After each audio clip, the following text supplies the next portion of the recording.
Witness the colossal boxing showdown nobody expected, live on Netflix. International superstar Jake Paul, the sport's most watched fighter, takes on Britain's two-time unified heavyweight world champion and Olympic gold medalist, Anthony A.J. Joshua, in the most dangerous and defining matchup of their careers. This is Judgment Day. Watch Jake Paul versus Anthony Joshua, Friday, December 19th at 8 p.m. Eastern, 5 p.m. Pacific Standard Time, live on Netflix. When the holidays start to feel a bit repetitive, reach for a Sprite Winter Spiced Cranberry and put your twist on tradition. A bold cranberry and winter spice flavor fusion, Sprite Winter Spiced Cranberry is a refreshing way to shake things up this sipping season. And only for a limited time. Sprite, obey your thirst.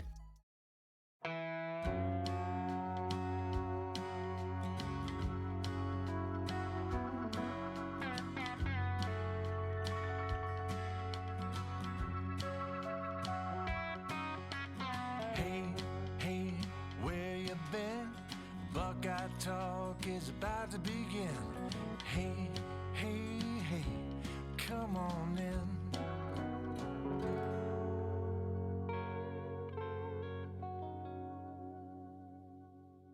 Welcome back to another live episode of Buckeye Talk. I am Stephen Means, that's Stefan Krajisnik, and that is Andrew Gillis. We're live twice this week because we're not going to give you a live show next week because we're going to be deep in playoff prep as Ohio State prepares for its first college football playoff game in the Cotton Bowl. We'll find out who their opponent is on Saturday at noon when Texas A&M plays Miami. Thank you guys all for joining us today. We're going to be ranking the coaches, and everybody's ranking. It's ranking time around college football right now because no football games are being played. ESPN put their top 50 list out. People are doing top positional stuff. People are doing top coaches. So we're going to get involved and do our top coaches of the college football playoff. The coaches are Georgia's Kirby Smart, Ohio State's Ryan Day, Indiana's Kirk Cignetti, Texas Tech's Joey McGuire, Alabama's Kalen DeBoer, Ole Miss's Lane Kiffin, who we are including into this, even though he is not technically coaching in the college football playoff. But for the sake of a conversation, we are going to include him because if not, it's going to be a weird conversation. But, Ole Miss is at the bottom because they're coaching with an interim. It's like, yeah, we know that. So we're going to use him anyway. Oregon's Dan Lanning, Miami's Mario Cristobal, James Madison's Bob Chesney, Oklahoma's Brent Venables, and Tulane's John Summerall. Obviously, Lane Kiffin's not the only coach on this list who will be leaving for another SEC school after this season or another Power 4 job in general. Bob Chesney at JMU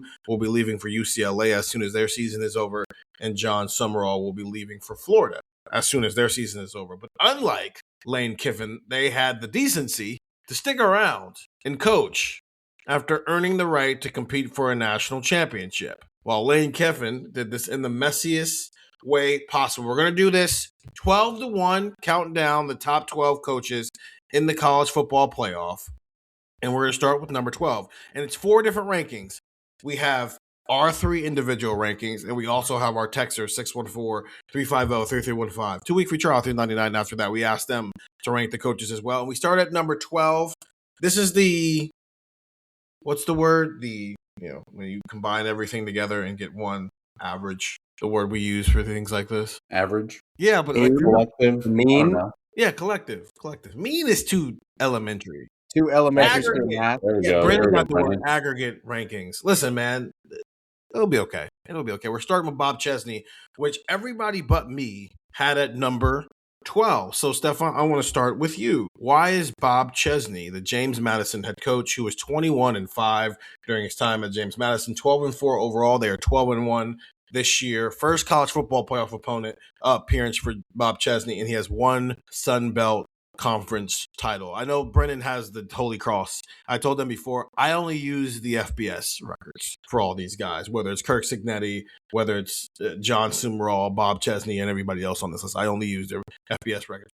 Why is Bob Chesney at the bottom of this list for you? I just think he's a little bit unproven still, right? I think, as you referred to there, like, he's only been in the FBS for so long. You see his record there as James Madison. What he's done at James Madison has been awesome. I mean, they're a great team in the Sun Belt. Kurt Cignetti kind of got that thing rolling, and Chesney kept it going after they, made the move from the FCS level to the FBS level, and they've been an awesome program the last few years. It's just an element of still a little bit to prove, as opposed to we'll get to a guy like Summerall later. He's kind of been around a little bit longer and has maybe shown over a more extended period of time, what he can do and compete against, some of the power conference teams. Whereas JMU, I think, still has, a little bit of a gap, and Chesney still has a little bit of something to prove. And I'm excited to see what he does at UCLA. It's fascinating, kind of this lineage of the JMU stuff that's happened, because when Curt Cignetti left James Madison and went to Indiana, you probably would have thought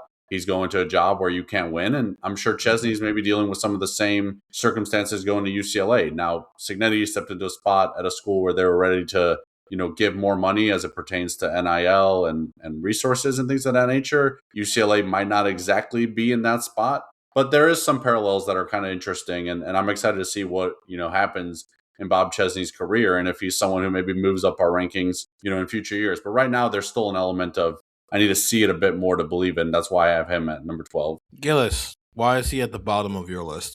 Yeah, a lot of the same reasons. I think as I did this list, especially in like the top like 6, 7, like 8, maybe, like I was like, that was accidental. I didn't mean to do that. But I would say like the top 2/3, maybe I would look at it and I'd be like, there's actually some like really, really good football coaches on this list. And JMU is fascinating, and maybe I've just paid more attention to it because I'm from Virginia and I've got a ton of friends that went to JMU, and like I've been kind of close to it for a while. But like they were FCS, they were really good, and then they go to the FBS and everybody goes, you're not going to be that good anymore. And then they were really good immediately. And then Cignetti goes, and it's like, he took all your best players. You're not going to be that good anymore. And now they're in the college football playoff, and it's very, very impressive. I do think some of that tells me that it's systematic more than coaching. I think Chesney's a good football coach, but I think JMU has maybe taken advantage of a down Virginia Tech, of kind of an area in flux where, they've been able to maybe steal some guys that they otherwise wouldn't, that might be in Blacksburg, had things turned out differently, or, maybe if one of the Carolinas or Maryland was really good, JMU's been able to take advantage of that. And I think, is that a fault of Bob Chesney? Absolutely not. 26 games at JMU, I would like to see a little bit more. And I think there are some guys on this list that are a little bit more accomplished. So it's a 12 that I didn't feel good about, but somebody's got to bring up the rear. Our Texers had him at number 12 as well. His overall score was 10.06. There were some gaps between where everybody ended up being ranked on this for our Texers. Everybody was firmly in the spots they were in. He actually got 29% of the 12th place votes and 29% of the he got the same amount of 12th place votes as he got 11th place votes. So he was clearly just firm at the bottom. My answer for why I don't have him at number 12 is because I think there is a coach that I think is worse than him. He has just had better opportunities than him right now. I think for me, one guy is getting his shot out of Power 4 conference, and this is just kind of what it is, versus Bob Chesney is getting his shot now going forward at a Power 4 conference. And he got there's 2 G5 teams in the college football playoff. And sure, some things have to happen at the Power 4 level to make that even a possibility. But Bob Chesney did his part at James Madison and making sure that James Madison's chances of making the college football playoff were maximized. And you got to reward winning. And Bob Chesney won some football games this year. So I have him at number 11 on my list. Let's move to number 11, though. Let's see. Oh! I don't know if I was expecting Mario Cristobal to be this well. Mario Cristobal overall 94 and 78 in his career. They're 10-2 this year. His first college football playoff appearance. He has 2 Pac-12 titles and a Sun Belt title in his career. And as Brendan is showing you, those are his 2 stops as a head coach at the Power 4 level at Oregon, 35-13, which does include a win over Ohio State, at Ohio State, by the way, and 32-18 at Miami so far this year. Gillis, you have him the lowest of everybody. No respect for old Cristobal, huh? Old national championship winning Miami Hurricane player, Mario Cristobal. What impresses you about Mario Cristobal? That's not rhetorical, I'm asking. He's a college football playoff head football coach, so his team's going to the playoff. What impresses you about Mario Cristobal? I mean, he had 2 seasons at Oregon where he probably would have made a playoff if it was 12-team 100%. field. Yep. Miami's won 20 games across the last 2 years. Miami's been a long-running joke since like 2002. He's got them in a pretty good spot. Okay, Steven? I'm sorry, just the pause and the looking to the side made me We laugh. do have him at number 10.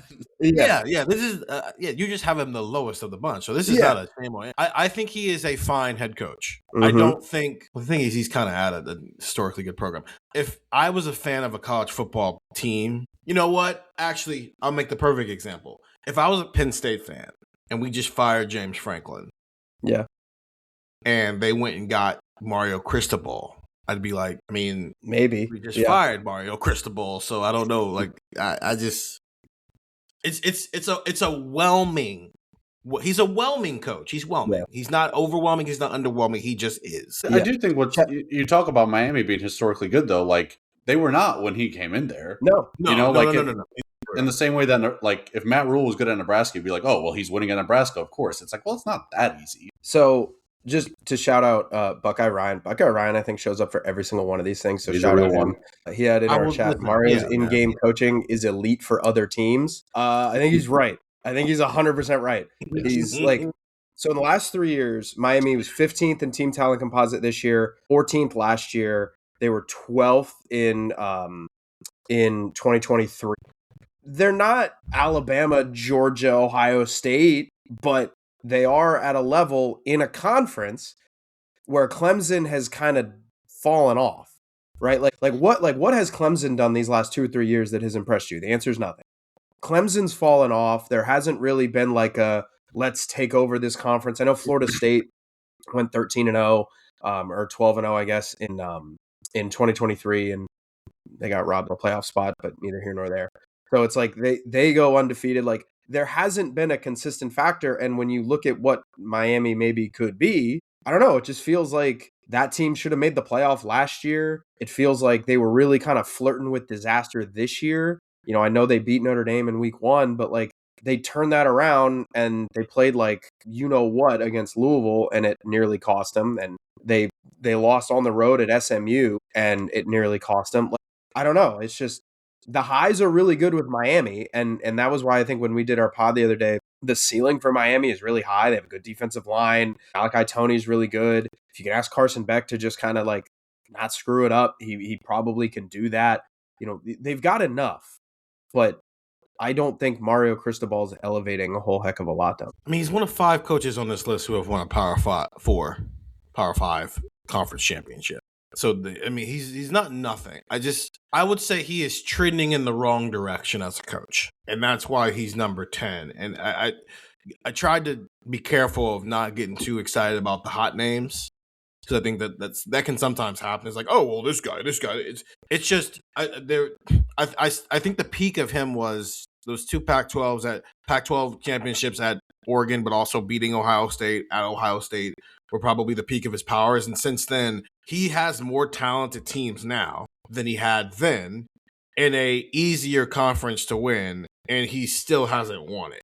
They're in the playoff, but the team who won their conference won like 7 games this year. Yeah, I think what's interesting too is if we were to do these rankings in a way that was like coaches with most to prove in these playoffs, I think he'd probably be, you know, right up there, right? I think that he can prove a lot in what they do here, because as Andrew said, I think all 3 of us have the belief that Miami at its peak can compete with any of the teams really in the playoff, but will he be able to consistently get them playing close to that level? That's kind of where you have some of your hesitations with him. And of course, him being the one getting in the way is where you have some hesitations with him. So it'll be interesting to see what Miami does in these playoffs and how Cristobal is talked about afterward, right? Because if they beat A&M, and obviously it's tough because then you have to play Ohio State, but if they beat A&M and let's say just compete with Ohio State, I think we might be talking about him in a little bit of a different light. So I'm interested to see how things, you know, pan out for him here. Yeah, he is almost in the James Franklin spot of, now James Franklin had an easy playoff path last year, so nobody gave him credit for it. But I do think someone like this, the expanded playoff of like, hey, can you go on a run and win 2 games? It does chart the, I guess, like change the math. of how you view them, because right now I just don't think anybody thinks he can win these big games because he's going to fumble it in the fourth quarter. So if they don't fumble a game against Texas A&M in the fourth quarter, and then they're playing a 4-quarter game with Ohio State where the reason they lost is just because they're not the better team that day, then it can change the way people view you. He got votes from 3 to 12. And I think just looking at some of the other votes, I think some people went 12-1 with their rankings, and so they just kind of messed it up there. So it's going to be a little weird here. But 3 to 12 for him. 3 of us at 10. Gillis has him at 11. So we're all in the same area. And his average score for the Texans is 9.30. On to number 10. Okay. Our texters are lower on John Summerall than we are. And Gillis, once again, you're the lowest of the three of us. So first, our texters, they had him at 11th. His overall score was 9.81, and he had votes from 2 all the way to 12. He was all over the boat here. And obviously his FBS record, 23-4 at Troy, 20-7 at Tulane. And he is headed to Florida after the season. This is his first college football playoff appearance. He has 2 Sun Belt conference titles and an AAC conference title. Gillis, why so low for you? Well, again, we're not higher than you. You are the lowest of the bunch. Yeah. I mean, like, look, I look at my list, and I think now we're starting to get into coaches who have maybe like done a little bit more or done a little bit more with less or what have you. So, I mean, like, look, 43-11, that'll do. Will do, man. He won 2 years at Troy. They went 12-2 and 11-2, 7-1 in the conference. They were ranked in the AP poll in 2022 at Troy. Tulane, they show up, he goes 9-5, and now they're 11-2 and a playoff team. And it's hard to be a playoff team when you have, you don't want to say a built-in loss, but they played an SEC team. So it's kind of just a bye game. That's kind of a, let's fund the athletic department and let's lose one game and then we'll go from there. It's a lot easier to have when, you have maybe like a 12-0 schedule, and, they kind of got torched by Ole Miss, but I think he did a really nice job of rebounding. I mean, there's a reason why Florida wanted him. There's a reason why, the SEC wanted him. So I think it's a familiarity thing. I have him above Chesney, because I think he's just done a little bit more. The 2 places at the FBS level kind of mattered to me here. I think Summerall's good. I'm kind of interested to see what he does in Florida. Fun fact, Stefan, this dude has gone 7-1 every single year in conference play as a head coach. That's particular. Unfortunately, that streak is going to come to an end. Well, not unfortunately for those in the South. Fortunately for the logic of college football, the SEC's moving to 9 conference games next year. So he can't go 7-1. Sure. Well, what if he goes 8-1? That'd be pretty impressive. If he keeps just randomly dropping 1 conference game a year, it's going to get aggravating after a while. Yeah. Because it's like, dude, if you lose 1 game a year though in the SEC, I guess that's a bit more impressive than 1 game a year in the Sun Belt or whatever it may be. But that would be quite the trend. I like John Summerall. I think he's probably in a similar boat to Chesney, where he's lower on these rankings just because there's a little bit of a prove it to me still, flavor to it. But I like him. I think he's going to do a good job at Florida. I think he's a good coach. I think he was with Mark Stoops at Kentucky for a little bit, kind of working with linebackers on the defensive side of the ball. So he can scheme up some ball. I'm interested to see, frankly, what happens Saturday, just because he is sticking with this team and coaching and Lane Kiffin isn't, and what kind of effect will that have?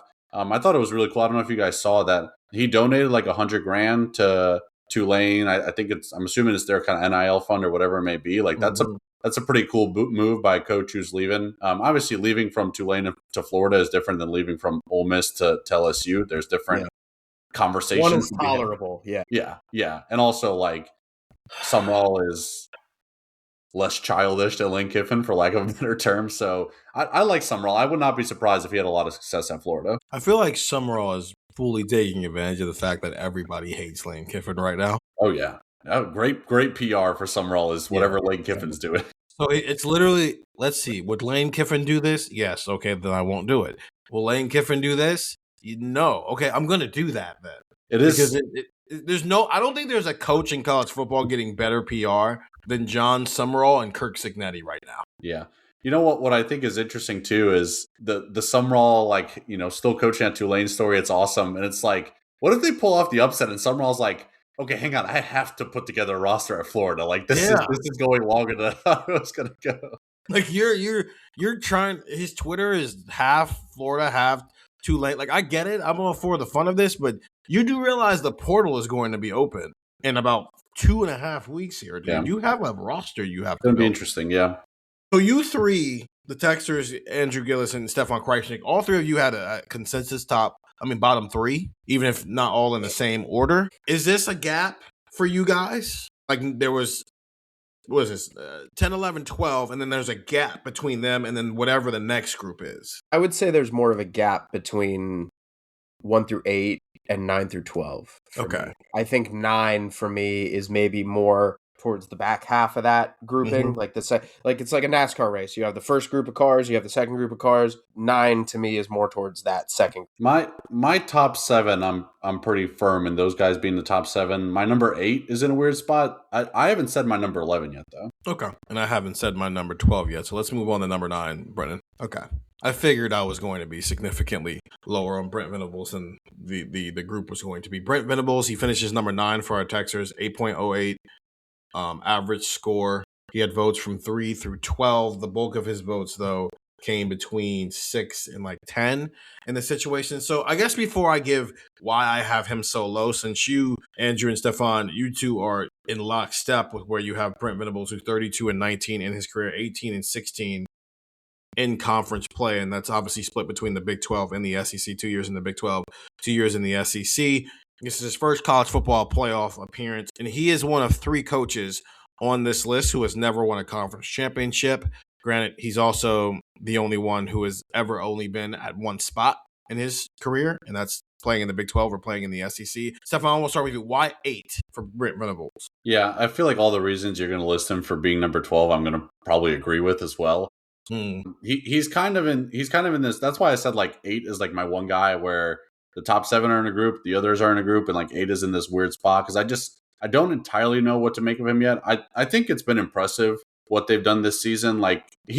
There's a lot of coaches looking at you, Hugh Freeze, that thought, hey, why not stick with the quarterback that we got? Hugh Freeze did that with the who was the quarterback Auburn got from Michigan State? He was just not good. His name is slipping my mind. But then they went out and got Jackson Arnold. Venables could have stuck with Jackson Arnold. He was like, this ain't working. We're making a change. And Mateer has been, but obviously before the injury, he was better than he was post-injury. And I don't know exactly what the case is on him. But I thought, having the wherewithal to kind of make that move and go a different direction has helped Oklahoma. It's got them to the playoff.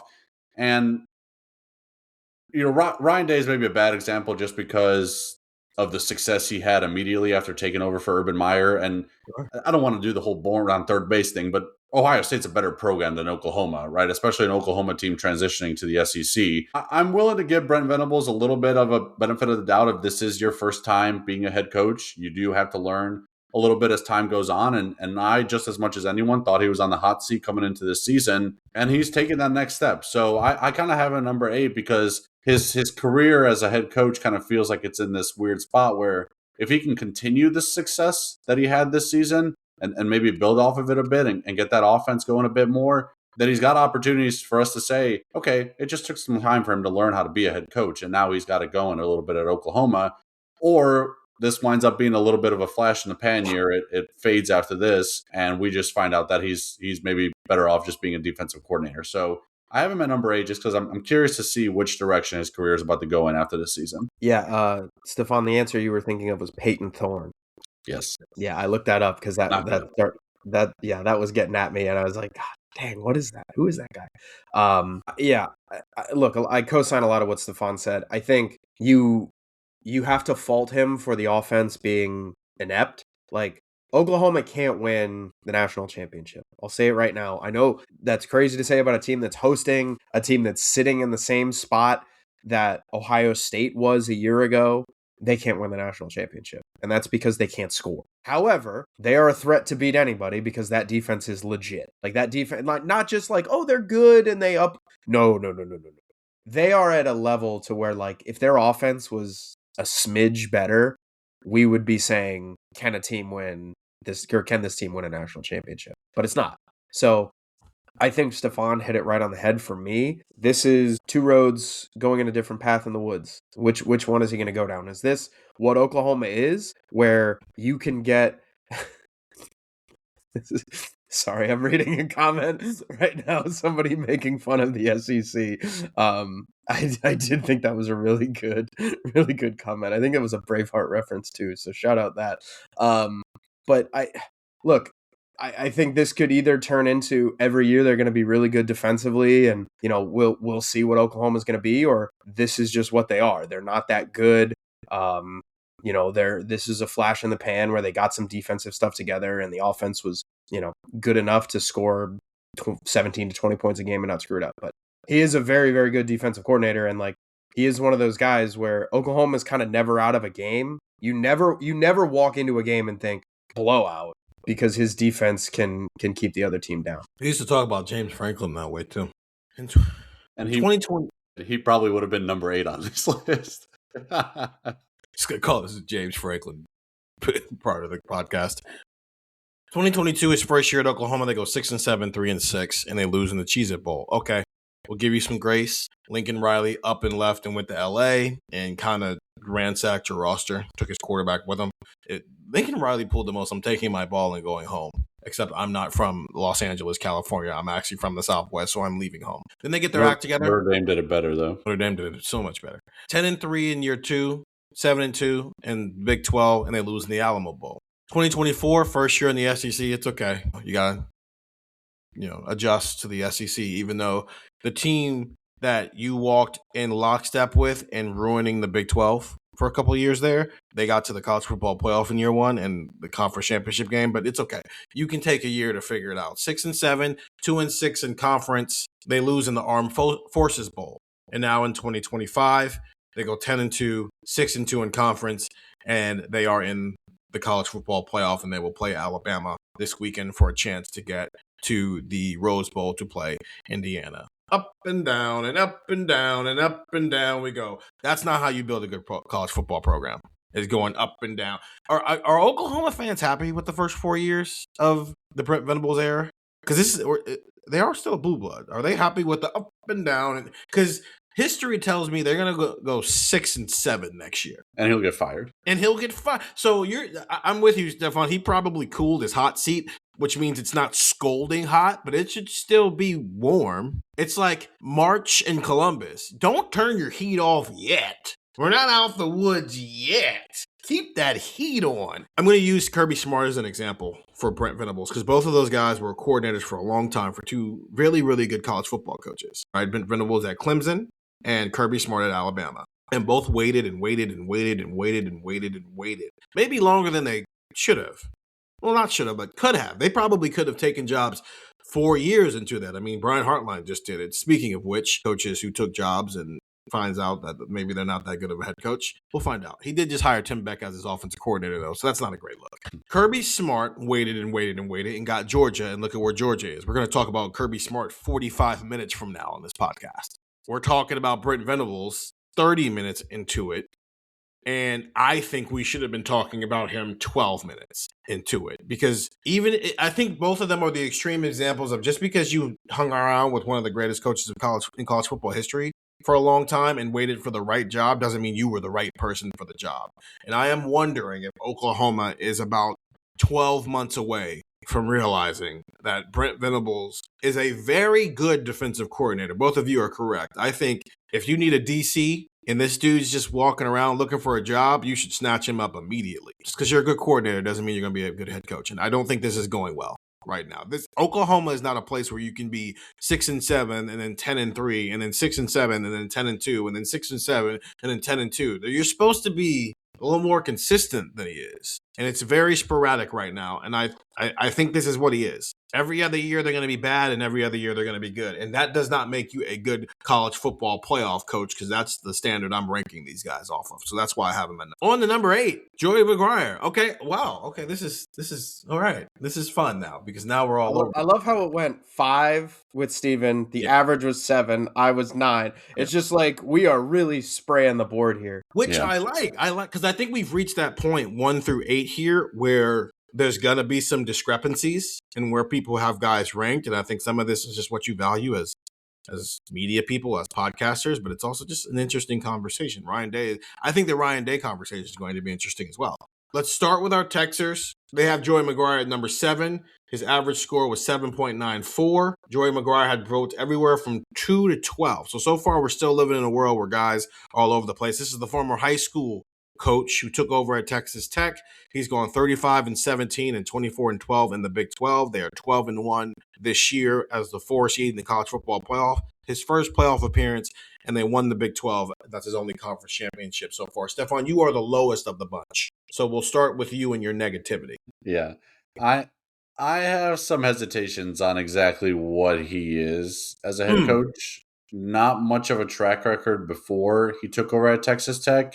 His first few years at Texas Tech weren't great, and then money came calling, and now all of a sudden they're awesome. And that's props to Texas Tech, right? Like Indiana did something similar where they started putting more money into their football program, and it's worked out, right? A kind of different path, right? Indiana decided to start investing in football. Texas Tech decided just to start investing more into football. My hesitancy on him stems from the state of Texas. He's from Texas. In 1995, he started coaching high school ball in Texas. I think he coached here. I'm looking at his thing in front of me. He coached at 2 different high schools before he was an assistant at Baylor, spent some time at Baylor, and then took over at Texas Tech. That is very rich recruiting grounds. That is a very rich football state, and he has stayed within it, which is a smart thing to do. I think you can have a lot of success coaching football in the state of Texas, whether it's at high schools or colleges, right? But I do have some hesitancies about what exactly he is as a head coach when he is not in the most talent-rich state as it pertains to football, whether or just rich state as it pertains to football. So that is where I have some hesitancies with Joey McGuire. It's not his fault, right? I'm not saying like, how dare you not coach at Washington State to prove to me that you're a good coach, which that's an unintentional Mike Leach tie in there between Texas Tech and Washington State. But it does give me a little pause knowing that everything he's done in his football career has been there. I don't know what it looks like outside of that, and I don't know what it looks like when he doesn't have some of the best resources in the country this year. I guess as the person on the other extreme of this, maybe we never find. I thought about that. Who said we're going to find that out? Yeah, we might not have to. Because that's the thing. Like, you're right. Can you go to? I don't know. Can you go to Penn State and do this? Right. I don't, and I think we would all be like, probably not, because you don't have any recruiting grounds there. But he's in Texas, California, Georgia, Florida are probably the 4 best football states in the country, and Ohio, I would put, but Ohio for different reasons. In terms of Ohio is more trenches, while the other places are more just kind of everything involved, right? I don't know. What if he's Dabo, and he just stays in the Big 12, runs through the Big 12 every single year, and then gets on the playoff stage? And what if this year, regardless of whether they win a game or not, is the type of year Kirk Cignetti had in 2024, where it was, we're a good football team, but we've never done this before, and now we're getting our butt whipped by actually good football teams, and so we see what it looks like.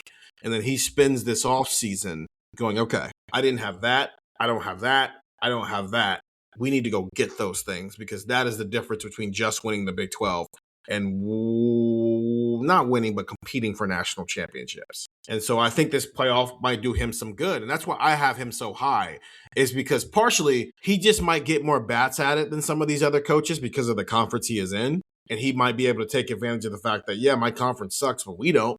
So that just means we're going to trudge our way through the Big 12, get on the college football playoff stage, and then we're going to have the dogs that you have, even if we don't have them this year. I think the ceiling with Joey McGuire, with oil financial backing behind him, is a scary thought for college football. Let's see what they do at quarterback, though, in this portal, because there are a lot to choose from.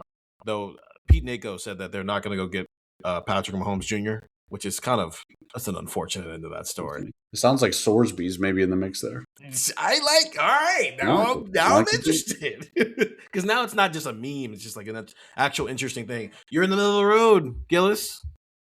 No love for the Big 12? Well, this is an interesting one, because I feel like the middle of the road is just the safest place to be right now with Joey McGuire. Because would it stun you if Oregon, when they play Texas Tech, because I'm not going to say that JMU is going to win that football game, when Oregon gets on the field with Texas Tech, if Texas Tech puts up a good fight fight hard, fight to win. And then they lose by 21 points because they just don't have Decorian Moore and they don't have Dante Moore. Like, would that stun you? It wouldn't for me. Now, it also wouldn't stun me if Texas Tech won that game. But this is like a big, diversion in that path, right? Where like I'm looking at it. Joey McGuire went 8-5, 7-6, and 8-5 in 3 years before. Like Steven's talking about Venables doing one of these up and down. Yeah. I don't know. That sounds pretty like mid plus to me. And yeah, hey, look, it's great that you went 12-1, but I wonder if Texas Tech is just kind of a burgeoning Clemson of the ACC where they're just better than everybody else. They have more money than everybody else. They can take everybody else. So like, look, Texas Tech going on a run. Yeah, like I get it. Like I don't think Oregon's going to win that game by 20. I do not think they're going to win that game by 20. But like, I don't know. It's just we're going to get into a fascinating conversation. I think this is maybe the first guy that we can have it with of like resources, because it's an interesting look of like, hey, what if Ryan Day was coaching at James Madison? How is JMU this year? Or what if Bob Chesney was coaching at Ohio State? Like, what does Ohio State look like this year, right? Like, there's interesting kind of examples I think that we can give more and more as we get closer. And I think McGuire's that guy. So, like, I could leave this playoff run thinking, damn, this is like a top 5 coach in college football, because they could absolutely beat Oregon.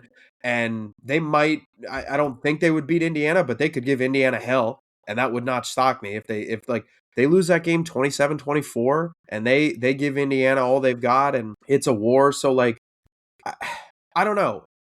Nothing about this Texas Tech run would kind of shock me, barring like a national championship win. So I'm in the middle of the road, I guess, right now. I guess maybe more towards the back, because like we've got 1 year really of sample size at the college level of them being really, really good. It's 1 year of them being really, really good when they are just vastly outspending their counterparts.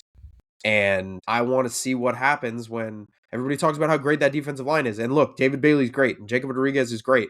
And those two guys are like elite level players that could play anywhere in the country. But I want to see it against the big boys before I start to make some firmer judgments. I've got 9 written in pencil, and I'm absolutely willing to be able to erase that and have a pen somewhere down the line, either higher or lower. I think the way I tried to, because I actually don't like when we do that. Like, what if this guy was at this job and what if this guy's at that job? Because it's not a video game where you say, here's the players, go be good. There's a lot. This is the EQ of it. And can you handle the job in the first place? It's not just, oh, my players are better than you. There's a reason my players are better than you. There's a reason players want to go to this place instead of this place. And it's not just simply because of a logo, especially in this day and age. So you got, like, what if Joey McGuire was at Ohio State? I don't know. Could Joey McGuire handle 90 people in a room every Tuesday asking him about, hey, if you're starting nickel gets hurt, are you going to move your outside cornerback to nickel and start your true freshman? Right? It's just we take away that, and we do that a lot in sports, where sometimes we look at it through the lens of a video game and not through, like, he has to be able to mentally handle everything that comes with the job. And this might just be his level. So I tried to. That's part of the reason Brent Venables is last for me, because it's also, what's the expectation of your job? The expectations at Oklahoma are significantly higher than the expectations at Texas Tech. Now, can Joey McGuire change that over time? Sure, right? Dabo Swinney got Clemson to a space where their fans were getting there thinking, hey, we should be winning national championships every year. But that's not their history. And to the other point of, this is the first year it's like really popped. This is also year 4. So you're seeing his recruits get older and start to take the field. A little bit more that can play a role into this. And again, Brent Venables took over a blue blood that was. I understand he lost Caleb Williams and some other guys, but it's still Oklahoma. It's still Oklahoma. And Joey McGuire is taking over a Texas Tech program who has consistently been 8-5, 7, and 6, 6 and 7. It's just kind of where they've lived in that situation. But okay, I think this was a fun one, because Andrew literally just had the average of how all of us thought. I thought it was great. Number 7, Lane Kiffin. High on the old Lane there, are we, Stefan? Huh? Lane Kiffin, 116-53 in his career. Fun fact, he is 39-39 in conference play at the FBS level. He's won 2 Conference USA championships, and this would have been his first college football playoff appearance had he not done what Lane Kiffin always does and make every situation as weird as possible. Our texters had him at number 8. His average score was 7.95, and Lane Kiffin had votes from 3 to 12 as well. Stefan, you were the highest of the bunch. Why Lane at number 6? Like, do you think he's genuinely a good coach? He's just his personality is what kind of overshadows it. I think I've said it like 7 times in the last like 20 minutes that I think Lane Kiffin's a child, and the way he handles everything is frankly embarrassing. From his social media to how he handles like leaving jobs, it's all pretty embarrassing. But he can coach up some ball, man, and that's why LSU is willing to put up with it. That's why he's coaching or posting tweets about hot yoga and whatever in Baton Rouge, and LSU fans are like, "Way to go, coach! You're funny. Keep doing it." It's because they think he's going to win some ball games. I have him at number 6. I think at FAU, I think they probably would have. He had an 11-3 year and he had a 10-3 year, so I wonder where they would have been kind of in the G5 conversation for playoffs if that was back then. But he won 10 plus games at Ole Miss 4 times. Mm-hmm. And I know Ole Miss, because it's in the SEC, they want you to believe that they're a rich, storied program and all that. They're not. They got, they have Archie Manning and Eli and the history that comes with that. That does not mean that they were winning 10 games regularly, right? They have a banner or a plaque banner, whatever you want to call it, in their stadium for SEC West champions in a year where they literally didn't go to the SEC championship game. Like, they lost the tiebreaker because they lost a head-to-head, and the team they lost to went to the SEC championship game, and they put up a banner for that. Ole Miss does not have a rich history. And what Lane Kiffin has done there, like, he is in contention for best coach in program history. And he took them, I think they were 5-5 his first year, and that was kind of COVID was going on, and it was a weird spot. And Mike Leach came in that same year to Mississippi State, and it was like, all right, which one of these two programs is making the right hire? And Ole Miss went skyrocket. Mm-hmm. And Mississippi State, obviously tough circumstances with Mike Leach's passing, but like Ole Miss hit the ground running, attacked the transfer portal, attacked NIL, adjusted perfectly to kind of this new era of college football, and Lane was the one spearheading a lot of that. So yeah, I think he's a child who knows a lot about coaching up some good ball, and I think I'm very interested to see what happens at LSU, because it's gonna crash and burn and end in horrific fashion. And maybe that's the first place where, I guess it wouldn't be the first place because he was not a great coach at USC, but it's either gonna crash and burn because he doesn't win games, and it's like, oh wow, like, okay, did not see that coming. And which, not winning games at LSU means like you go 9-3 and you get fired. But it also might end with him just going to Alabama and replacing Kalen DeBoer. And it's like, hey, LSU, remember when Ole Miss fans told you, I told you so? And hey, Ole Miss fans, remember when USC and Tennessee fans told you, I told you so? Alabama fans are going to be looking at Ole Miss fans are going to be looking at LSU being like, we told you so. And then LSU is going to look at Alabama and say, he's going to leave you for the NFL. And it's just, the way he handles everything is poor. But the way he keeps getting all these opportunities because he wins ball games. I think he's associated himself with the right people that has allowed him to have the opportunity to have some jobs that he probably was underqualified for. I think he's a good college football coach too. But I think that's right, early on. But post Saban rehab school, I mean, he earned the FAU job. He won at FAU, earned the Ole Miss job, won at Ole Miss. Like, the Tennessee, USC, Raiders thing, you're right. He had a lot of people in his corner to help him out. But post Saban kind of, maybe slapping him a time or two, he's won. Okay, so the first time around, it's because he spent so much time with Pete Carroll. And the second time around is because he is the literal face of Nick Saban's rehab school. Correct. But the second time around, he's actually won. Oh, okay. Yeah, that's the difference, is that he was winning football games the second time around. I think he's a fun coach. And you're right, he can coach some ball up. We have some guys on this list who have had to kind of earn it a little bit. And listen, we also have some guys on this list who immediately got to take over blue blood schools. So this is not just a Lane Kiffin thing. It's just, if Ryan Day would have gotten fired last year, would he immediately have been the head coach at another blue blood school? I think the personality side matters more to blue bloods because they can be a bit more selective. Right. I just don't know. Man. You flame out at Tennessee, you flame out at US Tarmac. Come on, man. How many people have that story? I think, again, I have him at 8. He's in the middle.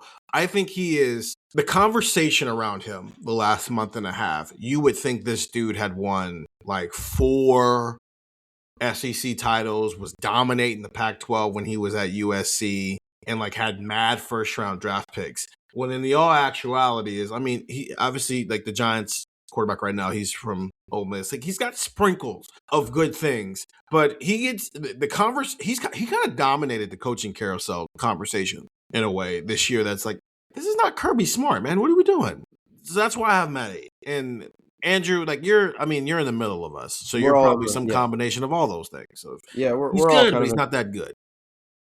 I think he's pretty good. I think you kind of have to draw a dividing line between where he was at, like the Raiders, mess, Tennessee, mess, USC, mess. He goes to Bama, and then, kind of the Saban school. You mentioned it with FAU. We have the record up there, like 11-3, 5-7, 10-3. You go to Ole Miss, and then you have a weird COVID year where you go 5-5, and then 10-3, 8-5, 11-2, 10-3, 11-1. I don't know, man. That sounds pretty good to me. And Frauder scammer. Steven, let me ask you. You talk about the way he was talked about this coaching cycle. How much of that is the way people talked about him, and how much of that is like the way he talked about himself? Yeah, it's a good point. Like if Lane Kiffin had the demeanor of like Mark Richt or Ryan Day. I was thinking of like the most like tame coach I could think of, and I thought of Mark Richt. But like, if you could just think of somebody who just like didn't say anything and was just like a golly gee shucks kind of guy, like I wonder how people would talk about Lane Kiffin. Because like Andy Reid has a famous quote about the NFL. He was talking about players. He said, "When your BS quotient exceeds your talent, you're gone."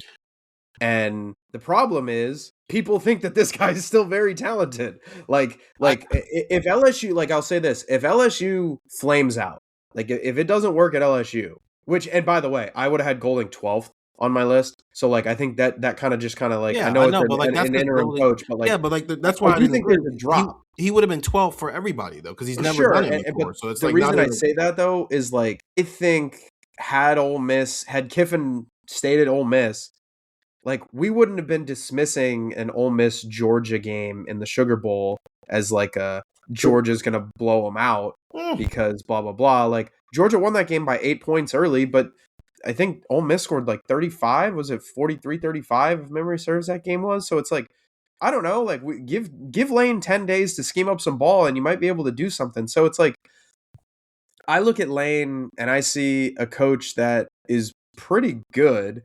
And like I said, if the LSU thing doesn't work out, he's going to go somewhere else. Like he'll go to a G5 that's good, or a high level or a low level P4, and he'll probably just work his way back up again. Yeah, but that's not okay. There's 132 programs, of course. Yeah, but I don't think everybody can do that. What do you mean everybody can't do that? Everybody on this list can go find somewhere else to work if they flame out at LSU. Like, first of all, everybody flames out at LSU. That's kind of the point here. Is you might win a natty, but it's going to end in flames. That's kind of the thing. LSU is like one of the most sporadically good programs of the last 25 years. We're at their best. They have Joe Burrow situations, or they have Jaden Daniels situations, but they also have like, oh man, that high was great, but now we've come down from it. We hate this guy. Ed Orgeron has a national championship. Okay, it's everybody whether or not you flame out at LSU for me isn't the bar, because I'm just expecting every college football coach to eventually flame out at LSU. I don't know why. It's just the way they do things there. I think the thing you said about Andy Reid, the BS thing, that's what it is. I think his BS meter is higher than his talent as a coach. I just don't think he's ever been anywhere long enough for someone else to figure that out and make the decision he doesn't need to be here any longer. And this is the first spot where that's going to be true. Potentially. I guess we'll see what Caitlin DeBoer does. Mark it down. Do you think he wins a natty at LSU before it flames out? You know what? Yeah, I think so. I think so too. I think it's going to go really well before it gets really bad. It's going to be really. I cannot wait to see it. The extremes of the Lane Kiffin era at LSU. Buckle up, LSU fans. You are in for a ride. On the number 6, this is just like the most properly placed dude. Yeah. In the world. Whelmed. Can I ask? Here's the deal. Caitlin DeBoer in his career at FBS schools, 56-16, 37-11 as in conference play. He's never won a conference championship, but he has been to 2 playoffs. Like he's one of the few guys on this list who did make a 14 playoff, and he coached in a national championship game. and then he left for Alabama. Stefan, how much has the Alabama job fundamentally changed the way you viewed Kalen DeBoer versus if he were at Washington and they were the number 9 seed, would he still be number 5 for you? No, he would be higher up. I think this graphic is pretty shocking to look at. He went 25-3 at Washington, and he's 19-7 at Alabama, which is what gives me some reservation. I did wonder when Kalen DeBoer took over at Alabama if people were looking at this as too much of a like impossible to fail situation. Because when he stepped in there, I thought to myself, that is a hell of a hire by Alabama, and their fans are not going to have the patience to go through a 9-3, 10-2 stretch. And that's kind of exactly what they've been handed these last couple of years. And obviously the loss to Michigan in the bowl game adds to that as well. I still think Kalen DeBoer is a really good coach. I think what he can do on the offensive side of the ball is really impressive. I think Ty Simpson has looked by far the best he's ever looked this year, right, with Kalen DeBoer coaching him. I think what he did with Michael Penix was impressive, both at Washington and while the offensive coordinator at Indiana. I thought what he did at Fresno State was really impressive, and the way that they played the season before he left for Washington. So I think Kalen DeBoer is a good coach, but he's now at the point where this is kind of what I thought was going to happen. I mentioned like I was not sure that Alabama his first 2 years was just going to keep rolling and go 12-0 each year and just be dominant in the way they were, with Nick Saban at the helm, because you're transitioning from the greatest coach of all time to Kalen DeBoer, who's a good coach. Now I'm ready to see, okay, what's next? Okay, you've had your 2 years of trying to get it going. All of us predicted that they're going to win at Oklahoma, so he's going to have a playoff win within his first 2 years, and we'll see what happens after that. But next year it's got to take off, and if it doesn't, I'm going to have some questions about him as a coach. But I think right now he's kind of done what I expected, and I think he's still a pretty good coach. I think Kalen DeBoer, like what we were talking about earlier, Andrew, about like, oh, what if this guy had this guy? This is why I don't like it. It's not just like give a guy good players and let's see if he can do what the other guy did. It's the EQ. Can you run that program when the spotlight is on you? Because the spotlight wasn't on him at Washington until it was the postseason. The spotlight is on Kalen DeBoer every single week. I don't know if their pressers are Monday or Tuesday or Wednesday, but every single week he steps to the podium and has to literally address the nation about what he is doing with his program, right? He lost a game earlier this year, and then all of ESPN is like, is he going to get fired? And by the end of this year, it was, is he going to leave on its own? Like, that's the world he has to live in. The only other coaches on this list who are going to live in that world is Ryan Day. He's the only dude where it feels like every Tuesday when we walk in there, it's like a State of the Union address. Because he doesn't just get to answer questions about football. If a big picture conversation pops up, we're asking Ryan Day about it because it impacts Ohio State. If a big picture thing pops up, they have to ask Kalen DeBoer about it because it impacts Alabama, because those two programs have that much power. Texas too. It's just Texas isn't in the college football playoff. But Ryan Day, Kalen DeBoer, Steve Sarkisian are at places where they have to have an opinion on everything. And if Lincoln Riley can really get USC to a point of where they're cooking, USC's head coach joins that list. With all due respect to Kirby Smart, Georgia ain't Bama and out Ohio State in terms of a pressure cooker the same way. Or Texas in terms of a pressure cooker where your fans are not putting up with 9-3. They're barely putting up with 10-2. And so when we say, oh, if we just give this guy this time, okay, then you have to give him the pressure. You have to give him the spotlight. You have to give him the EQ. You have to give him everything. And let's see if he can handle it. 25-3 at Washington. I think I would have had him higher on this list if he was still at Washington right now, because he'd still be going 11-1, 10-2, because it's Washington. It's not Alabama where there's a pressure cooker involved in this. And so now he drops down to 6. Gillis, you're not going to like who I have him ahead of, though. You're not going to like it when we get to that point. You're not going to like it. You're not going to like it. You're not going to like it one bit. I'm just preparing you for right now. But I think Kalen DeBoer is a very good coach. I think subconsciously Kalen DeBoer is the reason why you see so many coaches not jumping for jobs right now. And they're just signing long-term extensions where the place they're at. Because like, why would I sign up for the pressure cooker there when I can also make the playoff here? Yeah, I think Kalen DeBoer at his next stop, because I don't think he's like a Bama coach for life. I think whoever hires Kalen DeBoer after Bama is probably going to be very, very happy with their decision to hire Kalen DeBoer after Bama. And I am wondering if, this was just an impossible job. There was a reason Lanning said no. And as I understand it, and as has been reported multiple times, it wasn't no to Alabama. It was no to replacing Nick Saban, no to following that level of expectations. And I'm kind of like half wondering, like, if we get to the end of the line and we're like, Kalen DeBoer's win percentage was actually this, and it was actually X ranked in the SEC. And if we said this a lot, like, Steven, I think you and I had this conversation with Notre Dame cornerback Christian Gray, where we were like, yeah, all you remember is him getting torched by JJ, but if the bar is not getting torched by JJ, then pretty much everybody stinks. So it's like, if the bar is not Saban, if the bar's the greatest college football coach of all time, that's it's not. unfair. See, that's the thing. For me, it's not about Saban. It's not. Okay. Saban is. It's not that. Sure, of course, but that's not. Alabama's a blue blood, so the tolerance level for losing at blue bloods is very, very low. It's why forever and a day Texas was recycling. Was like you were in and out of that chair at Texas. It's how Ryan Day can go 10-2, have a firm spot in the playoff. And we're all in meetings with our bosses going, hey, should we have a pre-write for Ryan Day gets fired last year? Saban made it white hot at Bama because you're following the GOAT. But that's Bama still. Bear Bryant coached at Bama.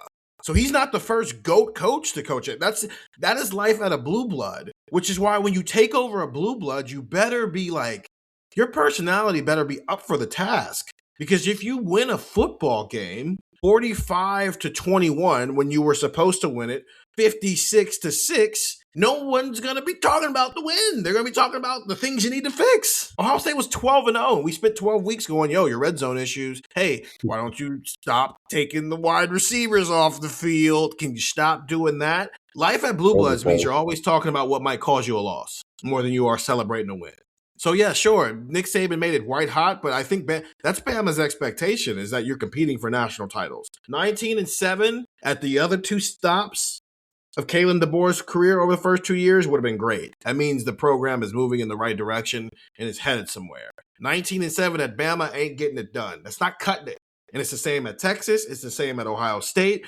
It's the same at Oklahoma. It's the same at USC. It's the same at Michigan, Notre Dame. You win or you get out. No ifs, buts about it. Let's move to number 5. Brennan, can you find what was the combined record the last 2 years for Michigan? They won 8 games last year with the bowl game, and then 9. They went 7-5, so 8-5, and then 9-3. Not cutting it. He's going to come back though, if obviously things didn't happen, and be on the hot seat. That record's not far off from. The point is that record's not far off from what Kalen DeBoer has done at Alabama. And both fan bases have attitudes about it. Trying to do what's the math there? 17-8, is that right?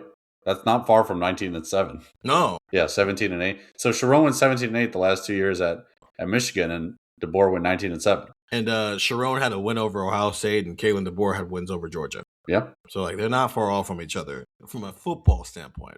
We're not talking about what their activity away from the football field. Yeah. But to your point though, I don't think either were Michigan fans happy with. This was last year was you got to get through it year, and you got to win over Ohio State, and you beat Bama, so fine. Them not making the playoff this year, I don't think people in Michigan are happy about that, right? Because that's the standard. They should be a playoff team every single year. Mike Elko, I am high on Mike Elko. I think Mike Elko is going to be a very good coach at Texas A&M. In his career, he is 35-15 and 21-11. They are 11-1 this year, and this is his first college football playoff appearance. Never won a conference title though, and he spent some of those years behind Clemson, so it is what it is. Our Texers had him at number 5. Overall score 6.71, and he had votes from first place to 12th place. Actually, he had a vote in every single spot except number 2, which I think is pretty interesting. Stefan, you're the lowest of us on Mike Elko. Still not sold on the old Duke head coach? Yeah, I got some hesitancy, and a lot of it stems from the hesitancies I have about Texas A&M. I think before they played Texas, their entire SEC schedule was the bottom half of the SEC standings. Fraud. You call them fraud? Fraud would be the perfect term for that. I think Texas A&M this year is fraud. I don't think Mike Elko's a fraud coach. That's why I have him in the top 7 here. Okay. I want to see it one more year, a little bit more prove it, right? What he did at Duke was impressive, but doing it at the Big Ten or the SEC is another step, and I would like to see him do it some more. So a little bit of hesitancy just because he hasn't, and he also hasn't quite coached on this stage yet, right? Let's see what it looks like when you're coaching in the playoff, when you're seriously, playing for national championships. I thought their biggest game this year was probably the Texas game. They had the win at Notre Dame. Obviously, that was an impressive win. The biggest game was against Texas, a real chance to kind of prove yourself late in the season. And I thought that they got thoroughly outcoached by Steve Sarkisian and the crew. So I want to see a little bit more from Elko. That's why I got him at number 7. But I do think Texas A&M under him is going to have the success that they thought they were going to have against under Jimbo Fisher. So I am optimistic about him going up from number 7. Whereas with like DeBoer, maybe I'm a little worried that he might dip. Kiffin, maybe I'm worried that there's a chance to dip. McGuire, there's a chance to rise. I think Elko has a chance to rise, but I'm a little hesitant because I just want to see it one more year. I think it's going to be fun watching Texas A&M, Texas, and Texas Tech fight to plant the flag in the state of Texas. When the Longhorns should clearly just have the flag, I think it's going to be fun. Gillis, you and I both have my 4 and 5, so I don't know if we need to have that much of a conversation. Plus, I'm just ready to fight. So, and TCU also was playing for a natty a couple of years ago. So come on, Texas. And just real quick on Elko, like I think that Duke record is probably more negative than it could be. Like if you remember that 2023 Duke season, they had Notre Dame dead to rights, and Riley Leonard, who was at the time the Duke quarterback, he like sprained his ankle really badly on like the last play of the game. That was like a 70-yard Hail Mary attempt or something. And he tried to play through it and he just couldn't like walk. And they lost to Florida State. They were beating Florida State and he re-aggravated the injury. Like he probably could have done things at Duke that were not Cignetti levels, but incomprehensible. And I looked this up for this, like, I think Texas A&M, for as much as we talk about like them underachieving, I do think those like Manziel eras, or the Manziel era, like definitely maybe colors our opinion of how fun that team really was and blah, blah, blah. They've won 11 games one time before this season since 2000, since 1999. So like, I don't know. Elko's winning in a place that has historically underachieved. And do I think they're capable of winning a national championship? Not really. But I also just think Mike Elko might be one of those coaches where, like, I'm really high on Elko. I think there was a clear 1, 2, 3, and then I think 4 and 5 were actually very, very close for me. Okay, let's fight. I knew it. I just knew it. I knew he was going to be 4 on this list. I think, okay, for the listeners, I have landing at 4. He's number 4 for us. Gillis has landing at 4. Yeah. Steven has landing at 7. I think the fandom yesterday of Gillis, we're now getting the opposite of the anti by Steven. He's leading into it. You know what the difference is? I'm going to own the hater. We're still waiting on Gillis to own his part of this. That's the problem here. Own it. 46-7 at Oregon. During his tenure there, he's got 2 college football playoff appearances, and he did win the Big Ten in 2024. They are 11-1. They will play James Madison as the 5-12 game this weekend. Just got to stretch out a little bit. Let's talk about it. Am I too harsh on Dan Lanning? Yes, very quick yes or no from both of you. Stefan, yes or no? Yes. Okay. Gillis. Do you need me to answer this question? Yes. Then yes. Add 0 factor 4722. Let's get into it. I'm going to break it down for you. What's the difference between Dan Lanning and James Franklin at Penn State? Dan Lanning beat Ohio State. Dan Lanning can, So did James Franklin. He did. Okay. Yeah. So again, what's the difference? Dan Lanning went undefeated, won the Big Ten. Dan Lanning can beat James Franklin. He did it twice. He like, if we're going to say that like Ohio State broke Clemson, okay, Dan Lanning broke Penn State and broke James Franklin. Did he break Penn State or did James Franklin they broke the UCLA the next week? Yes, they broke Penn State. Okay, right. But is that Oregon's doing or just like James Franklin breaking himself? It was what it was break it. Body punch Ohio State, body punch Michigan, body punch Notre Dame, body punch Ohio State. Dan Lanning comes in, knockout, cross to the jaw. That's what happened. What's the second most impressive win of Dan Lanning's career? I mean, they won the Big Ten. So Penn State? Yeah, I think that's probably fair. James Franklin, who we have all been making jokes about for multiple years now. True. He beat him. He didn't lose to him. So, right. So he beat the guy who can't win big games. Okay. But he's also got Oregon consistently competing for a national championship. It's not like he's winning, beating a good team and then doing nothing with it. I mean, he hasn't won a playoff game yet. And he's going to get a win this year because they're playing a G5 school at home. True, but we've talked about how unfair the draw was for Oregon last year, and I'm not going to, You literally said Oregon was the second best team in college football last year. They got their butt kicked, but they also beat that Ohio State team by 1 point at home in a game that came down to whether or not Will Howard got down in time or not, but then they got back on the field with them on a neutral site, and they got ransacked. He also lost to Kalen DeBoer, who I have higher than him twice in the same season. I'm not going to count the loss to Kirby Smart in his first game as a head coach in a neutral site game that was literally in Atlanta, Georgia. So I'm not going to count that one against him, even though Mario Cristobal didn't leave that team in flames. It's not like Oregon was a terrible football team, but still, I'm not going to count that one against him. He lost to Kirk Cignetti at home by 2 scores. And I think Mike Elko is a better coach than him. So the number 7 itself, I understand, looks asinine to have him at number 7. But when you look at the 6 guys I have above him on this list, there's at least 3 where it's not a conversation. And then for me, the other 3, it's like, okay, he lost to one dude twice in the same season in games that actually mattered, because one is the reason they weren't undefeated. The second one is the reason they didn't make the college football playoff or win the Pac-12 that year. And then I just think that Mike Elko is a better coach than him. It stops being asinine when I look at it detail by detail versus like just seeing the number 7. What's Mike Elko's best win at Texas A&M? Probably Notre Dame. Yeah, Notre Dame. Yeah, the win at Notre Dame. At Notre Dame, who's in the playoff right now. Okay, so what's more impressive, beating the number 1 team at home or beating the number 15 team or whatever that was on the road? I think beating Ohio State is always more impressive. I agree. One's on the road. But one's Ohio State. Yeah, but one's on the road. Even if we were a college football playoff committee and it came down to those things, they would honor the road game, win more. I think last year's Ohio State team is significantly better than this year's Notre Dame team. And you won by 1 point at home. That's the point. They beat a much better. They beat Notre Dame by 1 point on the road. So it was 2 1-point wins. One was at home and one was on the road. One was against a far better team. Yeah, one was, yes. One was against the national champs. One was against a team that didn't make the playoff. And Buckeye Ryan pointed this out. There was one of the more egregious missed holding calls you'll ever see on that play.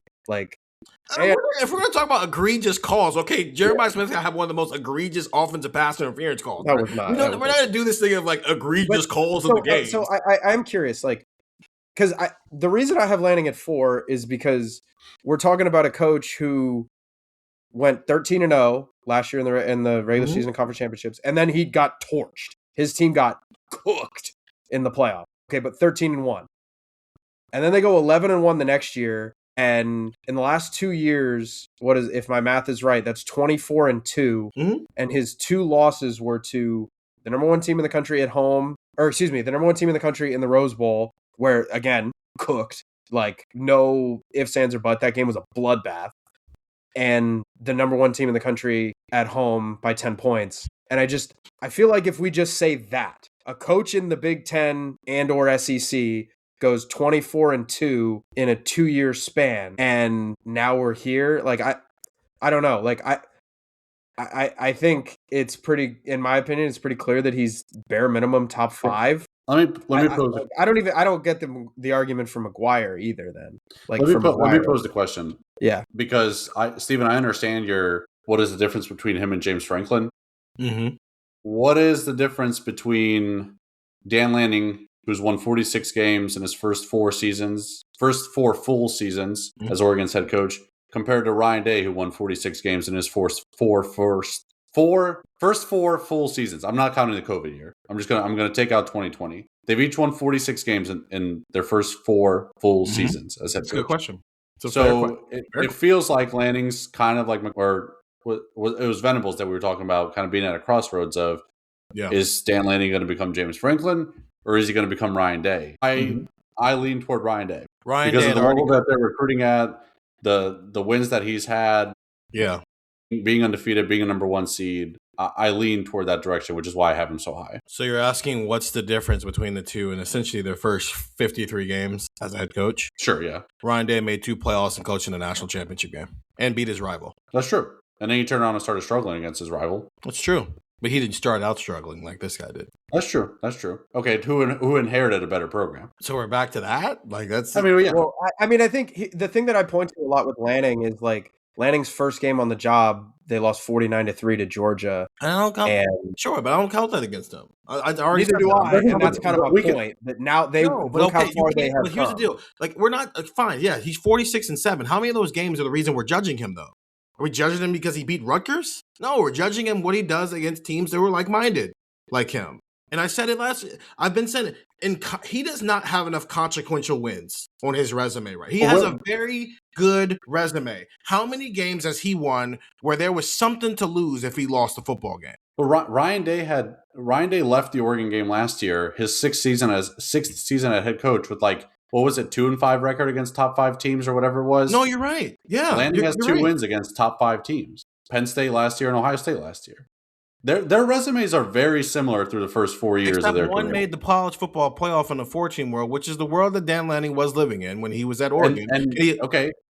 Fine, the 4-team, that's fine. Last year, Ryan Day doesn't make a 4-team playoff, and Dan Lanning does. And then Dan Lanning's, if you want to look at his first year, if he had the 12-team playoff, he makes the playoff those years. So you can do the 4-12 game back and forth. I think that. Do we all think Texas A&M is going to beat Miami? No, I had Miami. No, Stefan had Miami. Okay. I think that if Mike Elko and Dan Lanning both win this weekend, Dan Lanning has a lot more to prove against Texas Tech than Mike Elko has against Ohio State. I agree. Do you think Mike Elko got a tough draw by having to play Ohio State in the quarterfinals? I think they got a tough draw because they're not playing a G5 team at home. I know. I'm just saying that because Oregon got the tough draw last year to play Ohio State in the quarterfinals. A team that I'll agree. I'll say this. You're right. It's a tough draw, but also you beat the team earlier in the year at home. True. So it's sure, it's a tough draw because you got the team that eventually won the national championship. We understand that they didn't play the worst team in their first game. You also beat that team like 400 miles north, and I'm not good with directions, so nobody fact check me.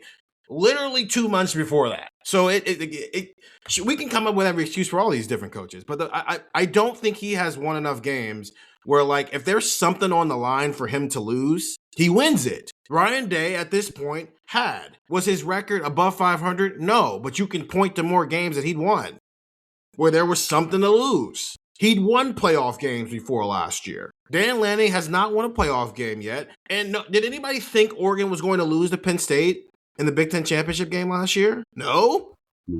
Okay. No. So there's that. But also, it wasn't going to kick him out the playoff if they didn't win that game. Sure, he beat Penn State at Penn State. Turns out that Penn State team's not pretty good. They're not very good. And so every narrative can be spent one way or the other. Sure, you beat a top 3 team on the road. Turns out it took you overtime to beat a team who needed its last game of the year to get bowl eligible. So if preseason rankings did not exist, we would not be crediting him in that win being a hard-nosed, hard-fought win. Yeah. I agree with you on that. I will say, you're right. I think you're right about the. He's just got to go prove it. Yeah, no, I think he's got to prove it. I think that there's a lot of parallels between him. Like you talk about Ryan Day, the playoff win. In his first 5 years, he had 1 playoff win. It's not like he hadn't won a national championship until last year. So I think again, Ryan Day went out and proved it. He's done that. He's flipped that record against top 5 and top 10 teams. Like he's done that. Dan Lanning is on that trajectory, and now which way are you going to go? I think he's going to start winning some of these games, even though I had them losing to Texas Tech this year, ironically enough. But you have him again losing a game of consequence where he could actually lose and it matters. I will say though, I think it's like picking. I think it's cherry picking to say like, well, he beat this team in a big game, but it didn't matter. And he beat this team in a big game, but it didn't matter. But when he loses a big game, it matters. Like, I think it's because, like, you look at, like, 22, they lost to Georgia. Georgia won the national championship that year. They lost to Washington, and that game would have, let's see, they also lost to Oregon State 2 weeks later. So the Washington game didn't keep him out of the playoffs. So they went 10-3 in his first year with a bowl win. 23, I'm actively looking at their schedule. They lost to the second best team in the country twice. They played the team that finished up in the college football playoff as runner-ups. In 2024, they lost to one team, and it was the national champion. In 2025, they lost to one team, and it was the number 1 team in the college football. So, like, I get what you're saying about, like, he doesn't win consequential games. He has won games that matter. He has won big game. But, like, the bar that he has lost to, like, Georgia national champs, Ohio State national champs, Washington twice, that was the number 2 team in the country. They lost in the national championship game. Like, I don't know. It feels like you're trying to say he didn't beat the best team in the country, therefore stinks. Is that did I say he stinks? No, but it feels like you're saying he doesn't win big. Like you No, said, I'm he holding him doesn't to win the big standard games. that you two seem to believe he is at. He didn't lose to this team because they were good. Oh, they lost to this team because that's literally how we talked about James Franklin up until he lost to UCLA. That's how we talk about Ryan. It's how we talk about Ryan Day. I think there's so many parallels between his first 4 years and Ryan Day's first 4 to 5 years because COVID's in there. But I think we like part of this is trajectory too. I think we did that with McGuire, like stuff like that. Like Expectations. Lanning is on the right path. Yes, he has not proven himself entirely yet, but he is on the right path in the same way that we're looking at, when Ryan Day won a national title last year, we're saying, all right, like this is a guy that's starting to figure out how to be a head coach. I think Lanning's still figuring out how to be a head coach. Look at his history on the screen. Fair. Defensive coordinator at Georgia, head coach at Oregon. Fair. And that's fine. But I never said he stinks. I'm saying we have decided he belongs at tables that he's not proven that he's earned the right to be at yet by any means or stretch. And so fine, I said I'm not going to count that his first game of his coaching career was against Georgia in Atlanta, Georgia. Who was the reigning national champions. I'm not going to count that game against him. But I am going to count Indiana against him. That was at home. I am going to count you beat a team and then you lose by 21 points. I understand it's hard to beat a team twice. Is anybody going to pick Ohio? If Ohio State and Indiana beat in the national championship game, is anybody going to pick Ohio State to win by 21 points? You lost to the same team twice. Who's your rival in 1 year? Like I can glorify the good he's done while also pointing out the negatives that are the reason he doesn't belong at the table yet.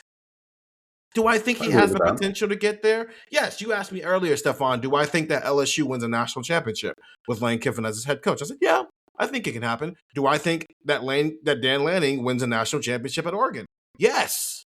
I do believe that happens. But like I right now, I don't see that much of a difference between him and Kalen DeBoer and Joe McGuire and Mike Elko. They all have to prove it to me this year. Because if not, we're going to have a different conversation. If Dan Lanning beats James Madison because he got James Madison, and then what and Texas Tech's the Cotton, not the Cotton Bowl, but what is Texas Tech? Orange Bowl, I think. Orange Bowl? If he goes to the Orange Bowl and Texas Tech wins the game, are we still going to do the whole he's a good coach. He just lost to the number 4 team. No. I think this is a big prove year for him. Ryan Day in year 5 had us really start proving some things. Yeah. Dan Lanning in year 5 now. No, I think this is a prove it point for him. Also, my rankings will have to make some adjustments if number 11, Joe McGuire, beats number 4, Dan Lanning, as I predicted. Shut up. But also, it's if we're gonna put context behind everything, Ryan Day didn't have the opportunity that Dan Lanning had until last year. At this point in his career, Ryan Day, you lose, you don't get to go to the playoff. Because what is this, year 4 or 5 for Dan Lanning? This is 5, yeah. Okay, in year 5, Ryan Day wasn't allowed to go to the playoff for losing the types of games that Dan Lanning got to. No, great. They both get the benefit from it now. Yeah. But year 5 for Ryan Day is what, 19, 20, 21, 22, 23? The 2023 team, you need the team that lost to the undefeated national champs on the road by 7 points. But again, you could flip this and say in 2024, Dan Lanning's undefeated in the playoff and Ryan Day's not. And who won the football game? And Ohio State's hiring Dan Lanning. No, you're right. They both have benefited from these things. So, again, we can twist facts however you want. The point of the matter is Dan Lanning needs to start winning these types of football games a little more consistently before I just start pulling his chair up to a table with dudes who are proven they can do those things. You lost at home by multiple scores. I don't care if it was the number 1 team in the country. You lost at home as a top 5 team by multiple scores. The same way I hold that against Ryan Day for losing to Michigan in 22 and 24, I'm going to hold this against Dan Lanning, especially 22 because they got their butts whipped. On to number 3. This is fun. I'm the overreacting one. We all had him at 3 except for Gillis. Kirk Cignetti, his average score was 2.89. Dan Lanning's, by the way, was 4.41. He did not receive any first place votes. He did get votes between 2 and 11. Kirk Cignetti got votes between 1 to 7. And then he also got some lower place votes, which again is, I think some people just accidentally did it the wrong way. But overall score 2.89 for Kirk Cignetti, who in 2 years at Indiana has completely created something that I don't even think anybody could have ever imagined. And Gillis, you have him over 2 dudes who have national championships. Give me Kurt Cignetti. The answer is just give me Kurt Cignetti. Like Stephen was saying, we've put Lanning at a table that he doesn't belong at. I think that's wrong because I I'm not putting Lanning or Elko, my 4 and 5, at this table. I think it's pretty clear who the 1, 2, and 3 are. Like, whether or not you disagree with me or agree with me, I think it's very clear of what's going on. Just for like inside baseball, I emailed Brennan, our producer, last night, and I was like, I haven't forgotten this, dude. I promise you. I'm just agonizing over it. And partially because I was thinking about doing this, and I went, I believe it, but I don't want to get yelled at. And I know people are going to get mad at me if I do it, but I genuinely believe it. And then I went, you know what? If I genuinely believe it, I think I just have to do it. I was doing a lot of research for this that is not just college football. I think you could make a case that Kurt Cignetti in these last 2 years at Indiana is the best coaching job in American sports history.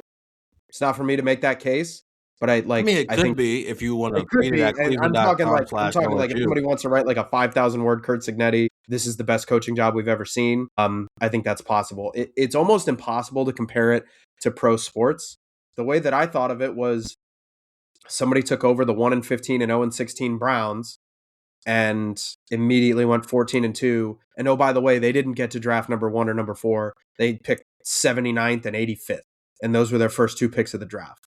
And they picked a quarterback that everybody thought stunk. And hey, guess what? This dude won the Heisman Trophy.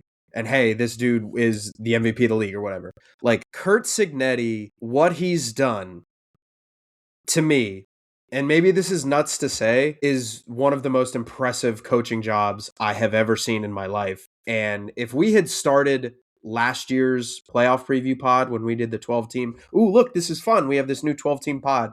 And I said, what's crazier, guys? Ohio State wins the national championship or Indiana wins 11 games? I think we're looking at it and probably saying, I think it's Indiana. I think Indiana making the playoff might be more impressive of a coaching job, because here's the thing that I keep thinking about. Steven, we say this a lot on our recruiting pods. Like, stars matter to an extent. Stars matter to a point. But there's only one Jeremiah Smith in the world, but Ohio State has a bunch of those guys, and Georgia has a bunch of those guys, and Oregon, and even like A&M, they have a bunch of those guys that are just walk through the door, immediate, oh my goodness gracious, look at this guy. He's first round pick, Shamar Stewart at A&M, or Jeremiah Smith at Ohio State, or Carnell Tate at Ohio State, or, you know, like all the defensive linemen that Georgia has.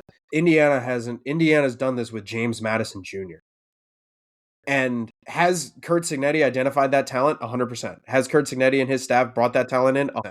But I'm sorry, he's doing this with a team, like last year's team had 2 draft picks on it, and they were like 4th and 7th round draft picks. He's doing this with far less. He's doing this at recess when you have 2 team captains picking out a 12-team football team, and you got 12 guys, you got 2 captains and 12 guys, and the other guy gets to pick the first 4 or 5. That's not his fault that Indiana was the worst program in the history of the sport before this. So I went with Cignetti number 1. I know people are going to disagree, and people like in the chat are disagreeing, and that's totally fine. But I just come down to the fact of, if you gave me any coach for any team in this playoff, team A, team B, you don't know who's on your team, you just say, these are your 12 coaches, pick them. I'm taking Kurt Cignetti. I have to stick to my guns and say, the dude who has won everywhere and who has turned the worst program, like that's not hyperbolic to say they were the worst college football program in history, into this, to where in year 2 they're beating Ohio State because they look well coached and they don't screw up in the red zone and they don't have all these issues. Yeah, I'm number 1. I'm like, it's crazy. I get it. I know Kurt Cignetti is unfathomably good at what he does, and I think he deserves a lot of praise for it. Yeah, I have Cignetti at 3 because that 14-9 record at Elon just doesn't do it for me. Sorry, Kurt, can't have you number 1 with a record like that. Gillis, I think everything you said is a fair argument for Cignetti being number 1. For me, it was rings on the table that kind of ended up being a deciding factor, right? I still think there's an element to, like, you are one of the 3 active coaches to do something and accomplish something, and that is probably a little bit unfair to Kurt Cignetti, because it's like, okay, I'm in year 2 at Indiana and I'm trying to get the thing that you were talking about, and I'm getting the thing that you were talking about. So I get it. This top 3 I would have had in any order, really would not have been upset. I took championships as a determining factor, but what Kurt Cignetti's done at Indiana is it's the most impressive thing we've seen in American sports. I think you're right. I think the best pro comparison is probably the Premier League, just because they do relegation and promotion, and Leicester City had that year. But soccer's not a real sport, so it doesn't count. So I think, and also Leicester City fell the next year. They weren't good in the second year. Yeah. So yeah, as Buckeye Ryan said in the chat, Google him. He's a pretty damn good coach. You saying this as a European is a little disrespectful. I'm not gonna lie. Well, when Serbia makes the World Cup, I'll be back to saying soccer is a real sport. But they didn't make it, so it's not a real sport for the time being. All right. This is crazy. This is crazier than having. Actually, it's not that crazy. Yeah, he's 3 for me because he doesn't have a ring and he lost to one of the dudes. Like, they're 1-1. So it's there's also an element here with Kirk Cignetti is I think this is impressive what he has done over the first 2 years here. I do think that, because Stefan, this is like the third conversation about Cignetti we've had this week. So I do think take like a half step back and let him cook a little bit, because I think what this has been is, to put this in Ohio State perspective, it's been a validation of why Ryan Day and Mark Pantoni are approaching roster building the way they are now, and why Ryan Day has consistently said evaluation is more important than it has ever been. These are just really good evaluations, because James Madison would be in the playoff right now still if Kirk Cignetti didn't leave.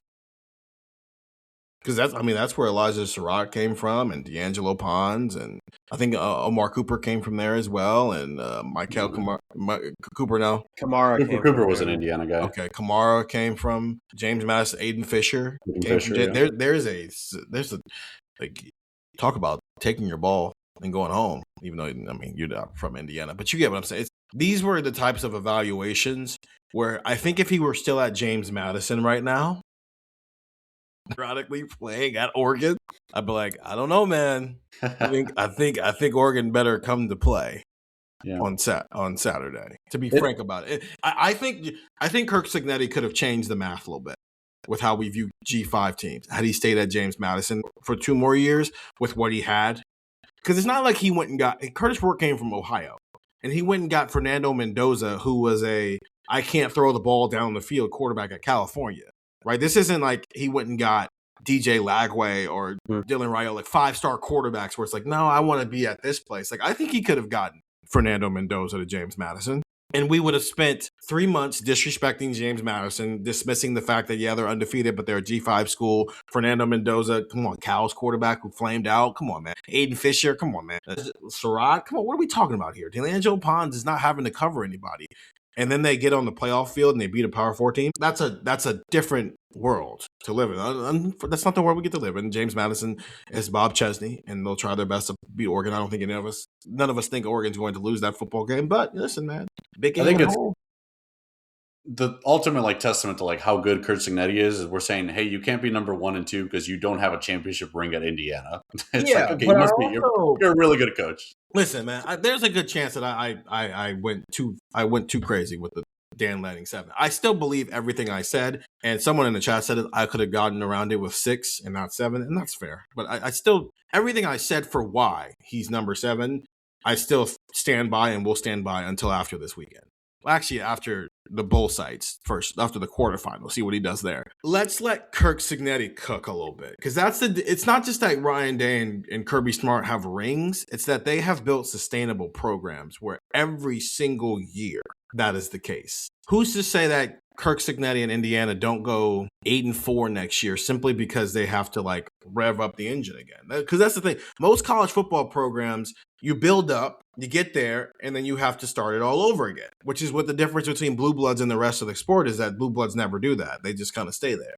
If Kirk Cignetti goes 8-4 next year, are we going to be like, oh yeah, he's definitely the best coach in college football still? Are we going to say, okay, let's give that young talent a couple of years and see where they are? That's not the world Ryan Day and Kirby Smart. They don't live in. Let's see where they are in 2 or 3 years. Kirk Cignetti's about to teach us what is and isn't sustainable in the new era of college football. Because if what he's doing works, then it's like, whoa, you can do this and win a lot. And Ole Miss, Lane Kiffin kind of showed us a little bit of that at Ole Miss, right? Mm-hmm. They've gone on 4 or 5 years of really utilizing the portal and things like that, while balancing it with decent recruiting classes. So Ole Miss showed us that it is somewhat sustainable. Yep. Indiana will be the ultimate example of this can work or this can't work. And I lean toward it probably can work. But I think there is. I think you got to let it bake for a little bit, and there's nothing wrong with that. Again, he's number 1, 2, or 3 on everybody's list. Assuming like let's just play it out. Is it possible that January 25th you guys have Kurt Signetti number 1 Yes. if they win a national championship? I think if they beat because he would probably, looking at the bracket, probably have to beat Kirby or Day to do it. Like I'm just curious, trying to get to the reasoning of, and I'm not like necessarily saying you're wrong. I think Stefan was 100% right to say like there's a reasonable argument to put Kirby, Day, or Signetti number 1. I think, but I'm just curious like if rings Ernie matters or if this is if this is kind of a moving target that can change.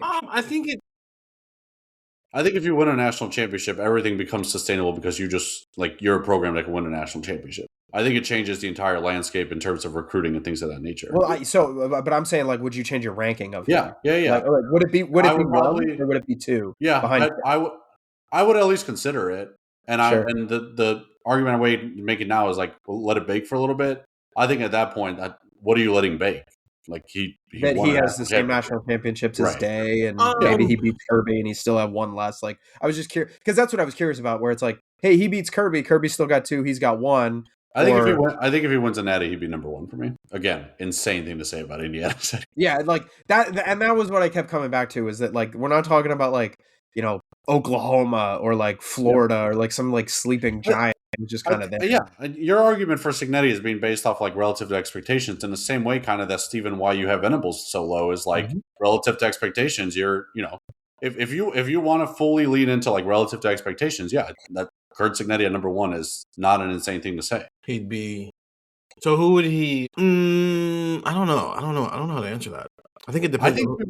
I think he would who he beats in the national championship game. I think he would have an argument to jump whoever between Ohio State and Georgia lost in the semis. That's what I was going to say. Okay, can we? Yeah. Let's move on to number 2. I'm interested to see you guys have number 2. Yeah. Okay. So here is why I have Kirby Smart number 1 over Ryan Day, and I'm going to use this to answer your question, Andrew. Kirby Smart has 2, and he's won the head-to-head against Ryan Day. So that's why I have him number 1 over Ryan Day, and our texters obviously have him at number 2. The Ryan Day's at a 1.74 for texters as an average score. Kirby Smart's at a 2.16, and Kirk Signetti's at 2.89. So like number 1, number 2, and number 3 were very obvious. The only real like conversation was Joey McGuire and Lane Kiffin. They like 0.01 separated those 2 guys at 7 and 8. Ryan Day got 46% of the first place votes. Kirby Smart got 41% of the first place votes. And Kirk Signetti got 11.5% of the first place votes. Ryan Day like basically got only first and second place votes, which, and listen, this is an Ohio State tech server, so I get it. That's why it happens. Kirby Smart has the head-to-head win, and he's also got 2 national championships. If Kirk Signetti beat Ryan Day in the national championship game, Kirk Signetti 1, Ryan Day 2, Kirby Smart 3 for me. Because that will more than likely mean Ryan Day has beaten Kirby in the Fiesta Bowl, which the head-to-head is now 1-1. And yes, Kirby has 2 rings, but Georgia is starting to look a little shaky. Well, Ohio State, I mean, how many times have we said the words Nick Saban on this pod in the last 11 months? So that would be something. And Kirk Signetti would be 2-1 against Ohio State, where his 1 loss was on the road in year 1. If he beats Kirby, I might not change my order. And I don't know if that makes sense, but I might not change my order. Again, I think Kirk Signetti has built something special when this first, because that's kind of the thing. Larry Coker at Miami, he won a national championship in his second year. Actually, no, in his first year, he won a national championship. And in his second year, they lost in the national championship to Ohio State. And in year 3, they went 11-2, and then it fell off a cliff because a batch of players walked out the door. That's the difference for me with Ryan Day and Kirby Smart is they've had batches of players walk out the door and still been good at football. Ryan Day lost both of his coordinators, 8 starters on defense, the all-time leader in catches at wide receiver, 2 first-rounders on his offensive line, a Remington Award center, 2 running backs who are second-round picks and are tearing it up in the NFL right now. Both, like, Travion Henderson and Emeka Ibuka are fighting each other for the Offensive Rookie of the Year award.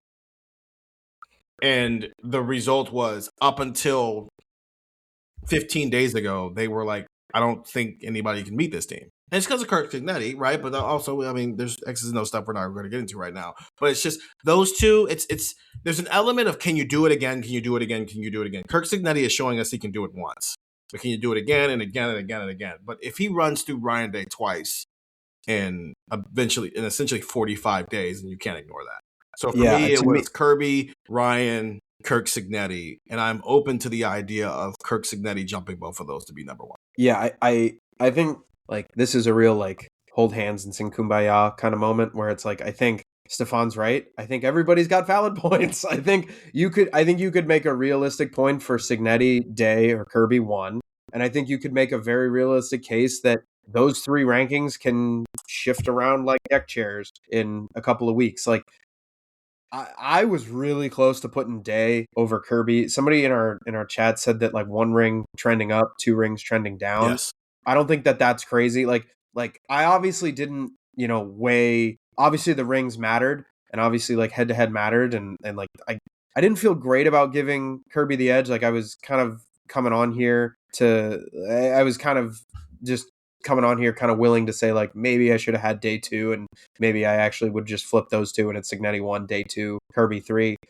I think the expected semifinal matchup of Georgia Ohio State is probably going to be big for that conversation. I think that can move things around. Like it would not. I think there's a very realistic case that, like I said, you could have any of these guys 1, 2, 3, and it would not.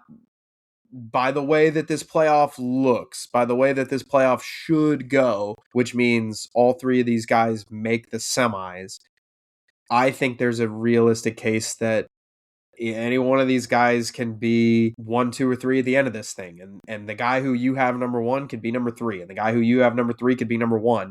Because whatever your argument is can get amplified by what's about to happen here in the next. I will say though, like I think Day and Kirby winning a national championship this year, like this is not a conversation. It's just like I don't shut the door on number 1. Because that means either Kirby Smart got his 3rd ring or Ryan Day just went back to back. Yeah. So this is Kirk Signetti being number 1 is a conversation. Ryan Day or Kirby Smart being number 1 at the end of this is not a conversation. Especially if they would go head to head. Right. The discussion starts at number 2 for best coaches in college football. I'm interested to see Indiana. Because they're getting the level of attention they've never gotten. And even I know Kirby Smart, the whole Google Me thing. I'm not Kirby Smart, Kirk Signetti, the whole Google Me thing, but he's never had this type of attention on him at his other spots. Like 60, they just did a 60 minutes thing on him. And like, are they the hungriest team in college football right now still? Or when you start getting food that you've never had a chance to get, and you start, they're benefiting a little bit from they're reaping from what they sow, and they deserve all of it. But I think 3 weeks off helps. Yeah, it can, but it can also be 3 weeks of like hearing people talk about you. True. Because again, it goes back to what we were talking about with some of the other coaches of like Kirk Signetti for the next month and a half is living in the world that Ryan Day and Kirby Smart have always lived in. Yeah. What's the Bane thing? Like you adopted the darkness. We were born in it. Like that. There's an element of that here. Of Doug Maurice. He used to talk about angry Bama a lot back in 2020, and like I don't know, a team that good, that consistent, and that angry because of how something went can be a dangerous thing for the rest of college football. And we see what they did in 2020. Oh man, like angry Ohio State, angry Georgia, and they got to go through each other. So they're going to be even that much more angry in Miami if this is how it plays out. There's an element of like put Indiana back in their place. I think that is at play with those two specifically. And it doesn't make me think any differently about Kirk Signetti. It's just like, look, man, like Kirk Signetti's the hot thing right now, but like Kirby Smart and Ryan Day are sustained excellence. So I guess we'll see how it plays out. Yeah, didn't Signetti say like after the Big Ten championship game? I think we were in the car and he had a quote where he's like, "Now I've got to tell these guys that they're not that good for 3 weeks," and like that. Right. I think, but that's why Kirby Smart and Ryan Day, from the moment these kids walk in the building, have to be like, "You're not that good." Yeah, and I think the thing with Signetti that I think would give me confidence in him is not just his body of work, but like the way that he's handled the demeanor of all of this thing. He showed up and like the confidence to be like Ohio State and Michigan suck. And so like Purdue sucks too. Like the confidence to do that and then go win the Big Ten in 2 years is unbelievable. Like the confidence to do that. And then, like I understand people got annoyed with it because he said Ohio State sucks and then Ohio State beat him by 23 points. And then he goes on game day before the Notre Dame game and he's like, we beat the blank out of top 25 teams and then they lose in a game that was never close. Like, I get it. People got annoyed by it. But, like, the confidence of him to be like, here's what we're going to do. It's very much like a GM in pro sports calling a shot. Hey, we need to go get a middle reliever. And then 3 days later, they go trade for a middle reliever. Hey, we need a 3-point shooter. We need a 3-and-D guy on our line. Oh, let's go get him. Like, he just does it. He says what he's going to do, and then he goes and does it. So, like, him saying, I got to tell these guys that they're not that good or whatever that quote was for a couple of weeks, I don't know. Like, I kind of buy that it'll work. And the reason I buy that it'll work is because literally everything else he's done has worked. I think for me, I'll just explain real quick why I had Day at number one. I think he's adjusted about as well as, and frankly, probably better than Kirby at the new kind of turning point in college football, right? I think back to quotes where, Kirby's complaining about how their roster, they don't have as much depth because guys are getting, someone who's a backup defensive tackle at Georgia is now starting defensive tackle at Vandy. And it's like, I don't know, Ryan Day's been able to retain players just fine and fill holes just fine in the transfer portal. So that's why I did number one. I think he's adjusted better to the new era. I think he's kind of turned the corner as a coach, and Kirby's accomplishments are 2 rings and going back to back. I predicted that we're about exactly a month away from Ryan Day doing that exact same thing and beating Kirby along the way and beating Cignetti along the way. So that's it would be wild though if Cignetti either improved to 2-1 against Day or was 1-1 against Day and then 1-0 against Kirby. I think that would give him a case for number one. But I have Day number one right now. I trust the way Day has adjusted to the new era of college football more than Kirby, which is funny because I think someone pointed out in the chat that like he's won 2 SEC titles, right? The last 2 years that Georgia's won the SEC. Ohio State has not won the Big Ten since 2020, but I still feel more confident in the direction that Ryan Day is going as opposed to Kirby Smart. And Kirby Smart's the number 2 or number 3 seed, an SEC champ back-to-back years. Like Georgia's fallen off from like being the most dominant team imaginable. 15 draft picks a year, yeah. But Georgia's still very good, and Kirby's done a very good job. And like these 3 coaches are, I think, pretty significantly better than the rest of the field. All right, well, I guess we'll see. Some coaches got some stuff to prove. 350-3315, 2-week free trial, $3.99 after that. One thing I do want to answer, though. Oh, no, it got retracted, so never mind. I don't get to answer it. Michael, why'd you retract it? I thought it was a pretty interesting question to ask. But 614-350-3315, 2-week free trial, $3.99 after that. Those are our rankings for the coaches. Game start this weekend. We'll be watching as Ohio State sees who their Cotton Bowl opponent is going to be. I think that game is at noon on Saturday, which is just great. Yes. It's great. Ohio State fans' reward for making the playoff is having to watch one more noon game to see who they're going to play next. Oh, listen. Watching games from your home at noon kind of rocks. You wake up in the morning and you do some stuff, and then you get a game at noon. Kind of rocks. You could also watch that game before the NFL games start. That's exactly it. Because the 2 games that overlap with the NFL are the G5 games. What a convenient and they're on thing TNT. they did here. What a convenient ESPN knows what they're doing with that. Yeah. Sometimes they do. Well, that'll do it. That was a long 2-hour pod. We're going to have something for Monday. Told them one thing, and I just forgot that I told them that. So we'll come up with something for Monday, and then we'll be into it. We're expected to start media availabilities on Monday. I think we're getting Day and the offensive guys on Monday, and we're getting Patricia and defensive guys on Tuesday. Not far off from Christmas, and which is essentially just bowl season for us. So for Stefan Krajisnik and Andrew Gillis and producer Brennan, I'm Stephen Means. See you guys later.